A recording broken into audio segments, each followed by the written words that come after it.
So good morning, everybody. Welcome back on our second day of State of the Map. The first session will be about the humanitarian aspect of State of the Map. Most of you are probably familiar with the Humanitarian OpenStreetMap Team. The first sessions will be about their efforts. The last session will be somewhat unusual. We're going to invite a guest speaker from Africa, and this session will be with a translator who is still underway. So I hope you will arrive in time to get that session running as well.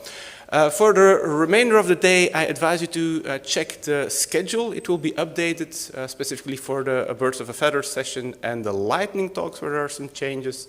Tonight at 7, there will be an excursion organized in the context of the social event, and this will be due to the event Brewery of Brussels. So who of you would be interested in that, they can register to the registration desk in the Nelson Mandela. To avoid further schedule problems, I suggest we start the session despite most attendees still underway, apparently. I invite our first speaker who will introduce us to their work on the Humanitarian OpenStreetMap Team. An applause, please. All right. Good morning, everyone, again. And thank you for choosing to be in Auditorium C this morning. So I'm Tyler from HOT. Today I'm not necessarily going to be talking about HOT. I'm going to be talking about some ideas and concepts. Like if you attended Mikkel's talk yesterday, I have slides, but a little bit of this is food for thought and how you can all be working towards the Sustainable Development Goals. So let's get started. So in the year 2000, the UN approved the Millennium Development Goals, or the MDGs. These were a framework of 8 goals and wide-ranging practical steps on how we get there.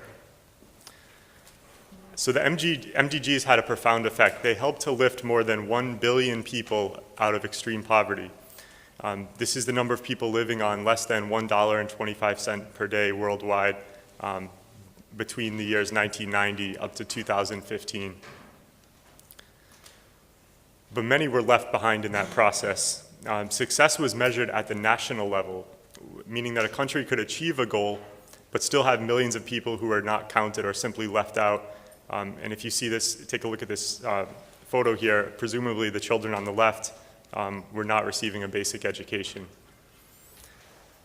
As an example, Viet Nam met some MDGs ahead of schedule, so number 2 on education in the year 2000. But children from the poorest households were still more than twice as likely to die before their 5th birthday as children from the wealthiest, and nearly 5 times more likely to be out of school. On 25th September 2015, so just about 1 year ago, a new framework was adopted by the UN as well as international partners. And this is called the Sustainable Development Goals, starting in 2015 and running for the next 15 years. So I'd like to ask us to think about today, how do we get there? We need to get below the national level in terms of measuring progress, really down to the micro level, and that's where I'm going to argue that OpenStreetMap can play a role. And this is not just a UN thing. This is something that we can all contribute to, and in fact, we all need to contribute to in order to be able to achieve. So these are the 17 goals of the Sustainable Development Goals. It's quite simply the largest collective effort in history to improve the lives of billions of people by setting quantitative goals and targets to drive evidence-based policy making. And the whole thing, the whole concept relies on improving the quality of data around these 17 goals. So to make things more complex, there's not only 17 goals, there's 169 targets. So each goal has multiple targets. Each target has multiple indicators. So we have 230 indicators across these 17 goals. So there's an incredible global data challenge, as you can imagine. And because these measures are being tracked at each country level and within each country at the subnational level, it really makes things incredibly complex. So you have 193 countries tracking 230 indicators. And so I'd like to argue that we have an incredible opportunity to help here as the OpenStreetMap community. Huge need for data, especially open data, especially open geospatial data. I just took one quote out from the UN GA resolution that was passed at the time when the goals were adopted, and I'll read that. So quality, accessible, timely, and reliable disaggregated data will be needed to help with the measurement of progress and to ensure that no one is left behind. So when we talk about no one left behind, a big component to that is disaggregating below the national level. So getting down to subnational in terms of to the province, to the sub-province, even within a city to the individual neighborhood level or the individual block level. National level stats are no longer good enough. So much of this data is tracked by national bureaus of statistics, which is really great and something, and really they are responsible for leading this effort. But they don't have everything, so a lot of things are still paper-based in closed systems or just simply never collected below the national level. I'll give you one example of that from Sierra Leone. So a study was done called the Post-2015 Data Test. This was basically a study to see, okay, is the world ready for the SDGs in terms of measurement and data readiness? And this is, just one example. They looked at Sierra Leone, and what you see here is the number on the left side is the number of indicators for that particular goal. So if you look, for example, at, let's look at environment and disaster resilience. So what you see there is, in blue, there's 3 indicators where data was available, and 2 indicators where data was not available or no data existed. And so you can see everything in orange means that no data currently exists around these goals. And you can see what those are: energy and infrastructure, environment and disaster resilience. These are things that we are able to track and measure in OpenStreetMap. And so let me talk through a few examples of those. And before I get there, to recap, the MDGs 8 goals, the SDGs 17 goals. So there's a marked difference here, and a lot of that difference is around the things I just talked about: energy and infrastructure, environment and disaster resilience, and governance. And this is really core to what we're doing in OSM in many cases. Let's get into some examples. So government can't do this alone. Really, we as the OpenStreetMap community need to partner with governments at the national level and local level. And it's not only OpenStreetMap community, other NGOs, community-based organizations, faith-based organizations, the private sector all have a role to play in achieving the goals. So the whole concept of the SDGs is relatively new. It's only 1 year old now. But OSM communities have been around for quite a bit longer than that. So on the left you see this is the Indonesia community. On the right is Map Cabera supporting the White House Mapathon this year. So let's think a little bit about what OpenStreetMap data might be good for. One of the key ones and one of the most obvious things that I'll talk about first is filling data gaps and helping to monitor the progress of the SDGs. So really using data from OpenStreetMap combined with analysis in GIS software to help measure some of those 230 indicators. So let's go through a few examples. So looking at goal 3, good health and well-being, this talks about achieving universal health coverage. And there's multiple indicators here, but just one example of those is health worker density and distribution. So these are things, as we track health facility locations in OpenStreetMap, we can also use sort of add-on platforms. One of those is health sites, which some of you may have heard about on Thursday, to track additional attributes like how many health workers are at a location, and where are those health workers actually stationed and what are they doing.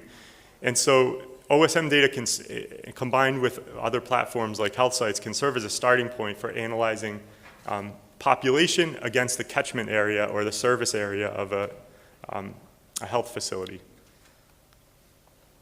So when we look at goal number 6, this is around clean water and sanitation.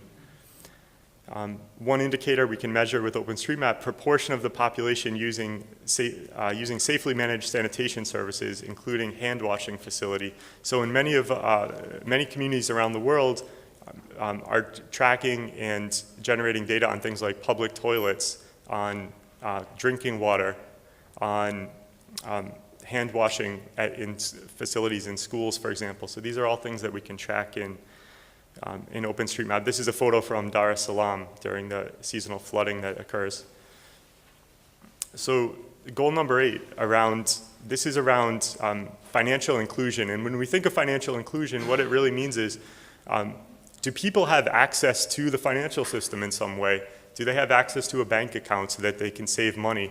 And in many cases where there are no banks, do they have access to mobile money? So basically an account on their phone where for the first time people aren't storing away money in a shoebox or under the mattress. They can actually have it in a safe, secure account. And so one thing that Humanitarian OpenStreetMap Team has been doing in Uganda is working to track all those locations and record them in OSM. So the map that you see overlaid on the image here is a visual of all those locations throughout Uganda. And this can be used to track progress against indicators like the proportion of adults that have an account. We can overlay population data with data from OpenStreetMap to see who's within a reasonable distance of an access point and who is not. Around transportation, so goal number 11 is sustainable cities and communities. Do people have convenient access to public transport? So this photo was taken in Dar es Salaam. You can see this is our version of GPS tracks on a bicycle. And this is also from Dar es Salaam on Cycle Caravan on the World Environment Day this year, which was on June 5th.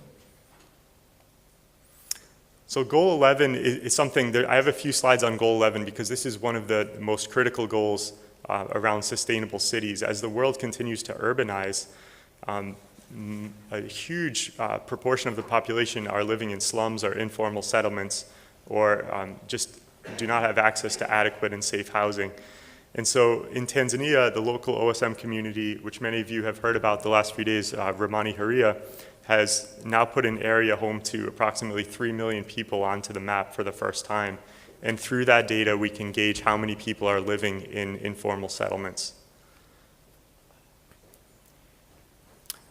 Another one, talking about water-related disasters, we can track and measure things like which homes and houses are vulnerable to flooding. So in Dar es Salaam, the Ramani Haria team have mapped over 265,000 kilometers of drainage, over 265 kilometers of drainage, nearly a million building footprints, over 2,000 kilometers of roads, and put more than 3 million people onto the map. And with this data, covered a huge portion of the city of Dar es Salaam, and this data can now be used for tracking and measuring against goal 11.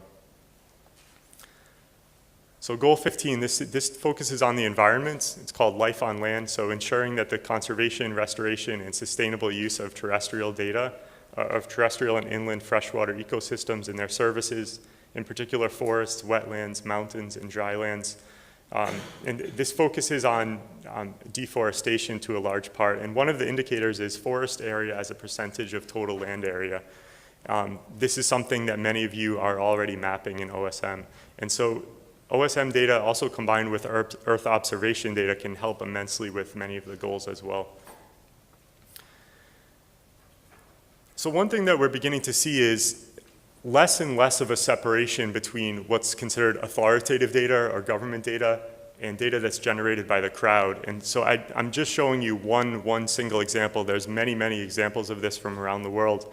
In Malawi, this is the Malawi GeoNode, or the spatial data portal, and it has direct feeds from OpenStreetMap, and this is used by the Department of Surveys and as well as Malawi's National Statistics Office. So data that's being collected in OSM is now being used for official planning and monitoring of the goals as well. So there's lots of possibilities there, but not everything is a good fit. So as you look through those 230 indicators, there's many things that deal with measuring attitudes, behaviors, experiences, opinions, consumption habits. These are things that we can obviously not, or OSM is really not a good fit for these things. It requires more of a household survey. So just to keep in mind, some things may be a good fit, especially around the proportion of population type indicators, but not everything would be a good fit. So up until now, I focused really heavily on the monitoring side of things and the data side of things, but that's not the only reason we're doing this. Really, we're doing this because data is only meaningful when it's used to improve people's lives. And so in addition to data being used for monitoring, it's also being used for more data-driven decision-making by government, thank you, by government decision makers, and for more equitable basic services like access to education, health, safe drinking water.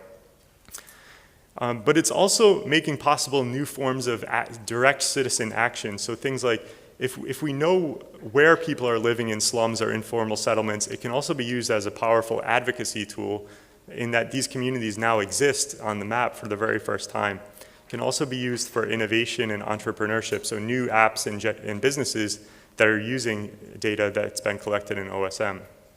And that also directly contributes to some of the goals around economic growth. So the process of mapping and learning to map is equally important as the end product. And it really empowers young people to use their skills for positive social change, becoming more aware of their communities, using the data for advocacy to improve their communities, and learning valuable technology skills. Goal number 5 talks directly about that. So using technology, in particular ICTs, to promote the empowerment of women. This is one of our mappers in Dar es Salaam. So I'll leave you today with 5 ideas on how you can help. Some of these might be applicable to you, some of them might not be, but just food for thought. As you carry out mapping projects in your countries, and there's many of you here from around the world today, think about how you can align those projects with the global goals or the SDGs and help to promote it in that way. It's a good thing, and it helps to get OpenStreetMap more recognition for the valuable work that it's contributing. You can also work on sector or SDG or sector-specific tagging standards. So there's a number of them out there. There's humanitarian OSM tags. There's proposed tags around water and sanitation and hygiene, WASH, health. There's a healthcare 2.0. There's also proposed tagging around financial infrastructure as well. So I'd urge you to take a look at these if you're not familiar with them already and think about how we can improve them and help to standardize them so that we have a common way to talk about our achievements and analyze our progress. Other ways you can do that are with standardized survey applications like OpenMapKit. Support young mappers in your country, especially many of them sort of congregate in universities and around civic tech hubs. So these are really important to be supporting and working in conjunction with. You can participate in what's called the Global Partnership for Sustainable Development Data. So HOT has made a commitment to the Global Partnership. Many of you here today work for organizations that have also made commitments. If your organization has not made a commitment around data, I'd encourage you to go to the website. It's data4sdgs.org, and think about how the work you're doing might be able to contribute to the goals as well. And finally, help government decision makers to better use OSM data. So a lot of times our community is really good at gathering data, generating data, getting it into OSM, but then helping people to actually get it back out of OSM and use it for analysis. I think there's lots of room to improve there. So one of the tools that my colleague Cristiano showed yesterday was OSM Analytics. This is one tool that can help, but I think we have a long way to go, and there's lots of work that we can do to improve this tool and also help provide training and build new analysis tools that help to use OSM data in conjunction with other sources to better measure the goals. All right, and then so this is a bonus. This is number 6. If you didn't like any of those, number 1 through 5, this is I like the little badge they had on here, SOFA Superstar. So many of you as mappers like to do this comfortable position. So if you go to this website, it gives you some other ideas and things you can do in addition to mapping from home without much effort to contribute to the goals. So thanks very much. I'll end it there.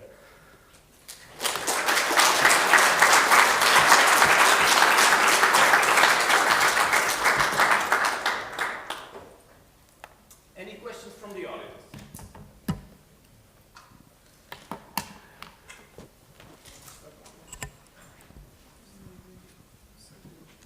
Hello, my My name is Alessandro Lasi. I do work for a national statistical office. Okay.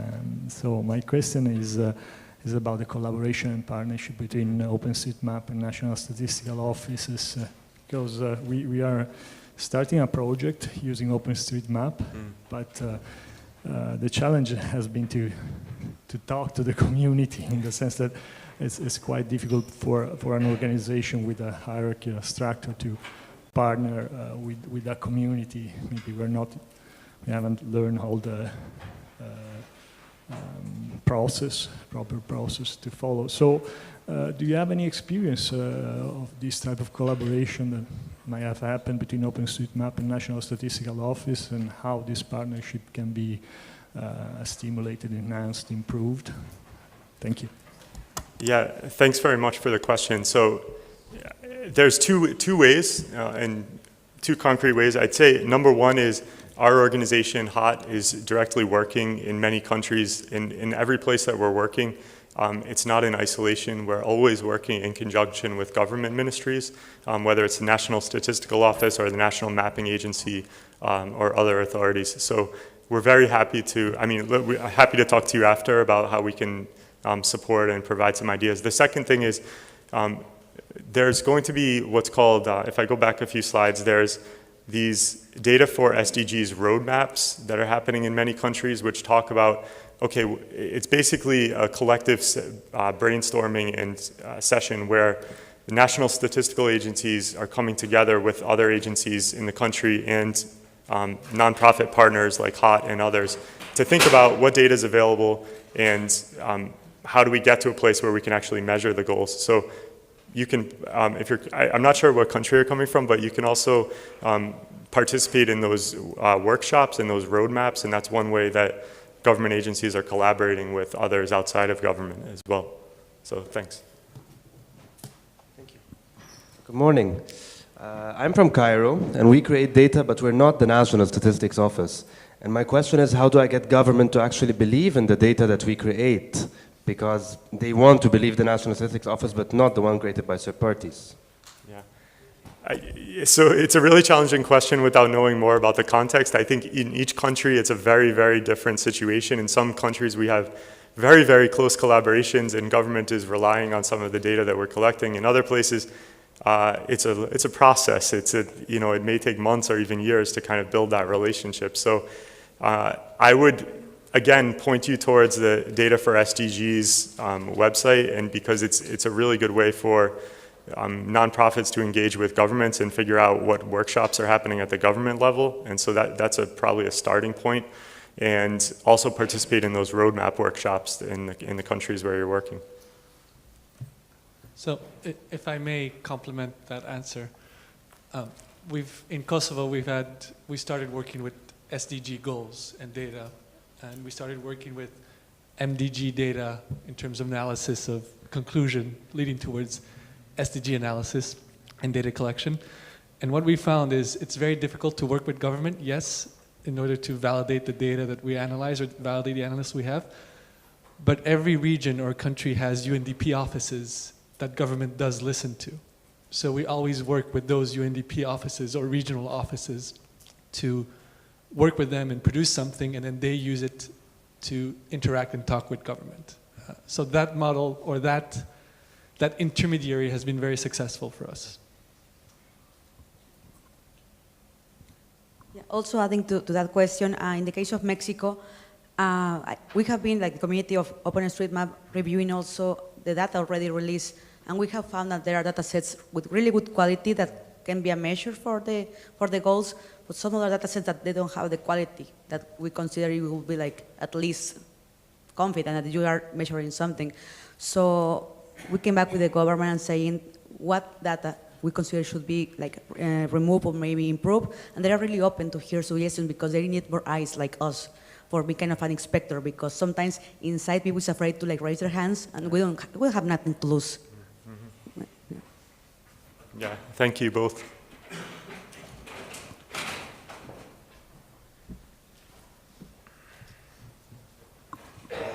Thanks for the presentation, Tyler. I have more of a comment just on, I think I hear 2 action points, and I'd like some of the people in the OpenStreetMap community to let me know if this already exists, because I don't know. But what I heard was I need talking points as a government person to how do I engage with it, and I need talking points as an advocate on how to do this. And so I know that Sunlight Foundation, and I feel that sentence every time, that word every time I say it, created a how does open data win conversation, like talking points. They created a document on that, and I thought that was really helpful, and I use that when I was talking with governments. But if there are wiki pages or web pages or guidelines on how to do those things, that I think that would be useful. If it exists, great, please let us know. Thanks.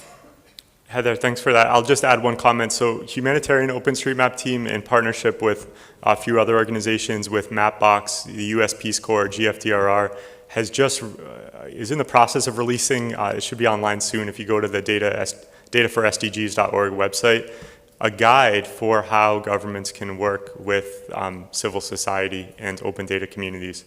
So this has practical step-by-step tips and techniques that we've learned over the past few years on how this can actually happen. So check out that guide as well.